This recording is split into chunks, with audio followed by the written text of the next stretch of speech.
Hi, y'all. This is Gravity Rabbit. Thanks for dropping in. So, for today's content, I'm actually going to do the first one in Espanol. Just a friendly reminder, I'm not Hispanic. I learned in school. I'm not the most fluent, and I'm not really literate. I used to be more fluent speaking because I did it every day, all day for several years, but it's also been several years since I've done that, so I'm pretty rusty. This isn't to offend anyone. This is just trying out content for those who would just like to hear something and not necessarily have to understand it, or maybe you'll understand some of it. This book that I'm reading, Don Quixote de la Mancha by Miguel de Cervantes. I believe he was from Spain, so I know their accents are very different. And I learned with Central American, Latin American accent. So that might change through this. And again, I apologize. Yeah, I just thought it'd be fun to try, even if this doesn't turn out to be something that I keep doing.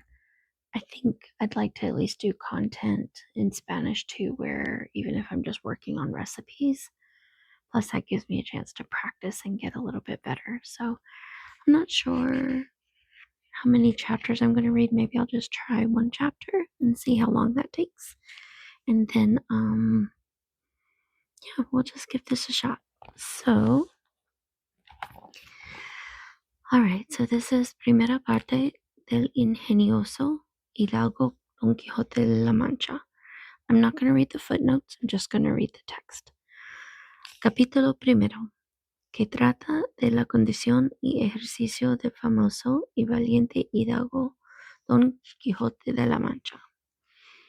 En un lugar de la Mancha, de cuyo nombre no quiero acordarme, no ha mucho tiempo que vivía un hidalgo de lanza en astillero, adarga antigua, rocín flaco y galgo corredor. Una olla de algo más vaca que carnero, salpicón las noches, duelos y quebrantos los sábados, lentejas los viernes, algún palomino de añadidura los domingos, consumían las 3 partes de su hacienda. El resto de ella concluían sayo de velarte, calzas de velludo para las fiestas, con sus pantuflos de lo mismo, y los días de entre semana se honraba con un vellorí de lo más fino. Tenía en su casa una ama que pasaba de los 40 y una sobrina que no llegaba a los 20 y un mozo de campo y plaza, que así enciaba el rocín como tomaba la podadera. Frisaba la edad de nuestro hidalgo con los 50 años. Era de complexión recia, seco de carnes, enjunto de rostro, gran madrugador y amigo de la casa. Quieren decir que tenía el sobrenombre de Quijada o Quesada, que en esto hay alguna diferencia en los autores que de este caso escriben, aunque por conjeturas verosímiles se deja entender que se llamaba Quijana. Pero esto importa poco a nuestro cuento. Basta que en la narración de él no se salga un punto de la verdad. Es, pues, de saber que este sobredicho hidalgo, los ratos que estaba ocioso, que eran lo más del año, se daba a leer libros de caballerías con tanta afición y gusto que olvidó casi de todo punto el ejercicio de la casa y aun la administración de su hacienda. Y llegó a tanto su curiosidad y desatino en esto, que vendió muchas fanegas de tierra de sembradura para comprar libros de caballerías en que leer, y así llevó a su casa todo cuantos puedo haber de ellos. Y todos, ningunos le parecían tan bien como los que compuso el famoso Feliciano de Silva, porque la claridad de su prosa y aquellos intricados razones suyas le parecían de perlas, y más cuando llegaba a leer aquellos requibros y cartas de desafíos, donde en muchas partes hallaba escrito la razón de la sin razón, que a mi razón se hace, de tal manera mi razón enflaquece, que con razón me quejo de la vuestra hermosura. Y también cuando leía los altos cielos, que de vuestra divinidad divinamente con las estrellas os fortifican y os hacen merecedora del merecimiento que merece la vuestra grandeza. Con estas razones perdía el pobre caballero de juicio y desvelábase por entenderlas y desentrañarles el ciento, que no se lo sacara ni las entendiera aun el mismo Aristóteles si resucitara para solo ello. No estaba muy bien con las heridas que don Belianís daba y recibía, porque se imaginaba que por grandes maestros que le hubiesen curado, no dejaría de tener el rostro y todo el cuerpo lleno de cicatrices y señales. Pero con todo, alaba en su autor aquel acabar su libro con la promesa de aquella inacabable aventura, y muchas veces le vino deseo de tomar la pluma y dalle fin al pie de la letra como ahí se promete, y sin duda alguna lo hiciera y aún saliera con ello, si otros mayores y continuos pensamientos no se lo estorbaran. Tuvo muchas veces competencia con el curo de su lugar, que era hombre docto, graduado en Sigüenza, sobre el cual había sido mayor caballero Palmerín de Ingalaterra, o Amadís de Gaula, mas maese Nicolás Barbero del mismo pueblo, decía que ninguno llegaba a caballero del Febo, y que si a uno se le podía comparar era don Galaur, hermano de Amadís de Gaula, porque tenía mucho acomodada condición para todo, que no era caballero melindroso ni tan llorón como su hermano, y que lo de la valentía no le iba en saga. En resolución, él se enfrascó tanto en su lectura, que se le pasaban las noches leyendo de claro en claro, y los días de turbio en turbio, y así de poco dormir y de mucho leer, se le secó el cerebro de manera que vino a perder el juicio, llenósele la fantasía de todo aquella que leía en los libros, así de encantamentos como de pendencias, batallas, desafíos, heridas, requiebros, amores, tormentas y disparates imposibles. Y asentósele de tal modo en la imaginación, que era ver a toda aquella máquina de aquellas soñadas invenciones que leía, que para él no había otra historia más cierta en el mundo. Decía él que el Cid Ruy Díaz había sido muy bien caballero, pero que no tenía que ver con el caballero de la ardiente espada, que de solo un revés había partido por medio dos fierros y descomunales gigantes. Mejor estaba con el Bernardo de Carpio, porque en Roncesvalles había muerto a Rodán el encantado, valiéndose de la industria de Hércules, cuando ahogó a Anteo, el hijo de la tierra, entre los brazos. Decía mucho bien del gigante Morgante, porque con ser de aquella generación gigantea, que todos son soberbios y descomedidos, él solo era afable y bien criado. Pero sobre todos estaba bien con Reinaldos de Montalbán, y más cuando le veía salir de su castillo y robar cuantos topaba, y cuando en Allende robó aquel ídolo de Mahoma que era todo de oro, según dice su historia. Viere él por dar su mano de cosas al traidor de Galalón, al alma que tenía, y aun a su sobrina de añadidura.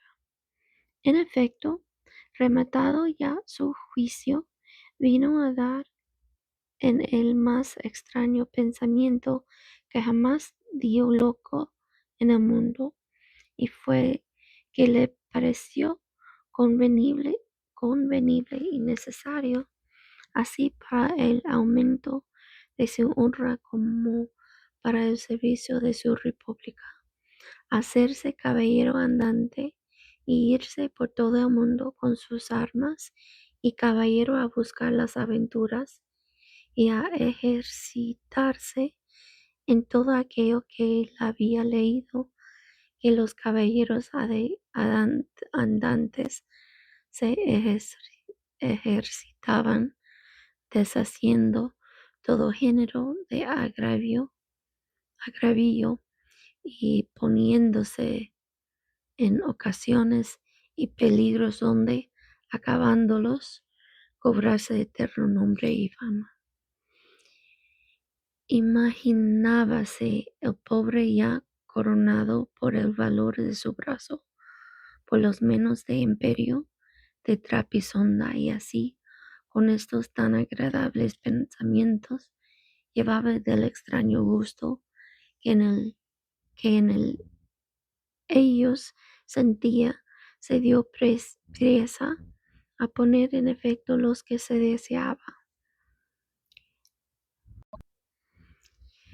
Y lo primero que hizo fue limpiar unas armas que habían sido de sus bisabuelos, que tomadas de orín y llenas de mojo, lenguos siglos había que estaban puestas y olvidadas en un rincón. Limpiólas y aderezólas lo mejor que pudo, pero vio que tenían una gran falta, y era que no tenían celada de encaje, sino morrión simple. Mas esto suplió su industria, porque de cartones hizo un modo de media celada que, encajada con el morrión, hacían una apariencia de celada entera. Es verdad que para probar si era fuerte y podía estar a riesgo de una cuchillada, sacó su espada y le dio 2 golpes, y con el primero y el punto deshizo lo que había hecho en una semana, pero no dejó de parecerle más la falsa facilidad con que le había hecho pedazos, y por asegurarse de este peligro, la tornó a hacer de nuevo, poniéndole unas barras de hierro por dentro, de tal manera que él quedó satisfecho de su fortaleza, y sin querer hacer nueva experiencia de ella, la disputó y tuvo porcelana finísima de encaje. Fue llegó a ver su rocín, y aunque tenía más cuartos que un real y más tachas que el caballo de Gonela, que tanto pellis osa fui, le pareció que ni el bucéfalo de Alejandro, ni Babieca el del Cid con él se igualaban. 4 días se le pasaron en imaginar qué nombre le pondría, porque según le decía él a sí mismo, no era razón que caballo de caballero tan famoso y tan bueno él por sí estuviese sin nombre conocido, y así procuraba acomodársele de manera de declararse que había sido antes que fuese de caballero andante, y lo que era entonces, pero estaba muy puesto en razón que, mudando su señor estado, mudase él también el nombre, y le cobrase famoso y de estruendo, como convenía a la nueva orden y al nuevo ejercicio que ella profesaba. Y así, después de muchos nombres que formó, borró y quitó, añadió, deshizo y tornó a hacer en su memoria e imaginación, al fin le vino a llamar Rocinante, nombre a su parecer alto, sonoro y significativo de lo que había sido cuando fue Rocín, antes de lo que ahora era, que era antes y primero de todos los Rocines del mundo. Puesto nombre y tan a su gusto a su caballo, quiso ponérsele a sí mismo.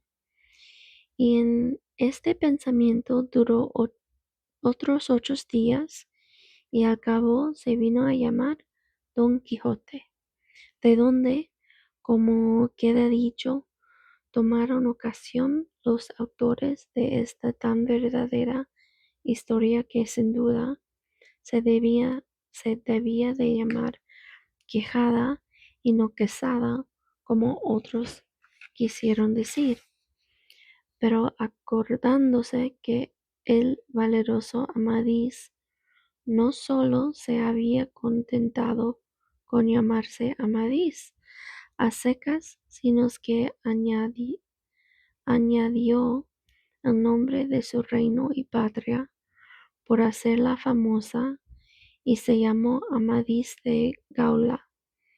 Así quiso, como un buen caballero, añadir al suyo nombre de la suya llamarse Don Quijote de la Mancha, con que a su parecer declaraba muy a vivo su linaje y patria, y la honraba con tomar el sobrenombre de ella.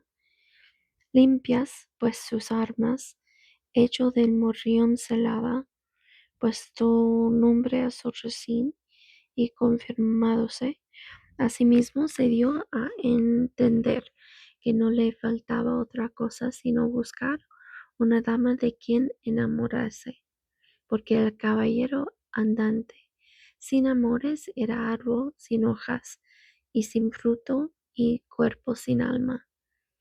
Decíase él: si yo, por malos de mis pecados, o por mi buena suerte, me encuentro por ahí con algún gigante, como de ordinario les acontece,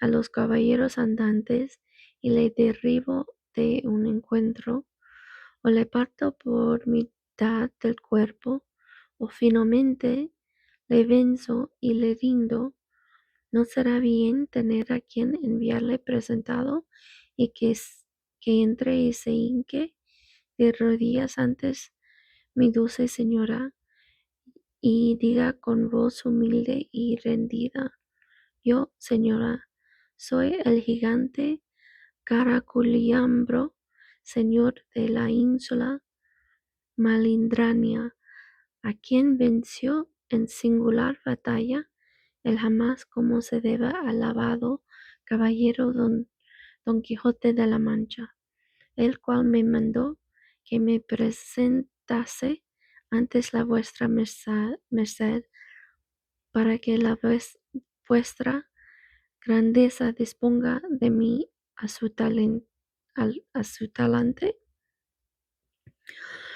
Oh, cómo se holgó nuestro bien caballero cuando hubo hecho este discurso, y más cuando halló a quien dar nombre de su dama. Y fue a lo que se cree de un lugar cerca del suyo había una moza labradora de muy bien parecer, de quien él un tiempo anduvo enamorado, aunque según se entiende, ella jamás lo supo ni le dio cata de ello. Llamábase Aldonza Lorenzo, y a éste le pareció ser bien darle título de señora de sus pensamientos, y buscándole nombre que no desdijese mucho de suyo, y que tirase y se encaminase al de princesa y gran señora, vino a llamarla Dulcinea del Toboso, porque era natural de Toboso, nombre a su parecer músico y peregrino y significativo, como todos los demás que a él y a sus cosas había puesto. Okay, y'all, that was chapter 1 of Don Quixote de la Mancha by Miguel de Cervantes. Oh, it has been a while since I've spoken Spanish regularly, and I think it's kind of obvious when I am speaking it, and also because even though I'm fluent speaking in Spanish enough, I'm not literate. I'm not very good at reading and comprehending the text and everything. So I tried my best. I hope it was okay. I'm going to give it a shot for another few chapters and just see if it's something that is helpful and is worthwhile to continue. Being a newer channel and a newer podcast, I'm going to try a few of the things that I've been thinking about, and will try my best to refine it based on interest, but also just based on what helps me. I think I've shared before that me and my friend might be the only ones that ever listen to this. So, it'll also be content that I would listen to and that I would have liked to have heard whenever I was going through a hard time. And one of those things I found that helped was sometimes listening to a familiar voice, or what became a familiar voice, whether it was a different language or a different accent that I could just kind of lock in on. And it just was enough that I could focus on it, and it could kind of drown out my own thoughts, or give my mind a place to focus on instead of my thoughts. So yeah, if anybody out there comes across this, please let me know what you think. And otherwise, I hope you guys take care, and we'll talk to you again soon.